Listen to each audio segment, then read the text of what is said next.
படைக்கப்பட்ட உயிர்கள் அனைத்தும் பிரம்மதேவனிடம் நின்று வரிசையாக நின்று கொண்டிருந்தது. எலிகள் ஒரு பக்கமாக சோகமாக நின்றது, இன்னொரு பக்கம் பூனைகள் கும்மாளம் அடித்து கொண்டிருந்தது. பிரம்மதேவன் கேட்டார், நீங்கள் ஏன் சோகமாக இருக்கிறீர்கள் என்று. அதற்கு எலிகள் கூறியது, எங்களுக்கு விஷம் வைத்த கேக்கு, பூனைக்கு வெள்ளி கிண்ணத்தில் பால், நாங்கள் என்ன பாவம் செய்தோம்? ஒரு வருடம் பூனைக்கு பூனையாகவும் பூனையை ஒரு வருடம் எலியாகவும் மாற்றுங்கள், எங்களுக்கு வாழ்வு அளியுங்கள், அந்த வருடம்தான் எங்களுக்கு சந்தோஷமாக இருக்கும்.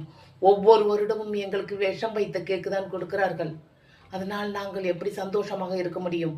எங்களை படைத்த நீங்கள் எங்களுக்கு ஒரு வாழ்வு கொடுங்கள், எங்களுக்கு வரம் கொடுங்கள் அப்படி என்று கேட்டது. இறைவன் சற்று யோசனை செய்து நின்று கொண்டு பார்த்து கொண்டிருந்தார் அந்த உயிரினங்களை.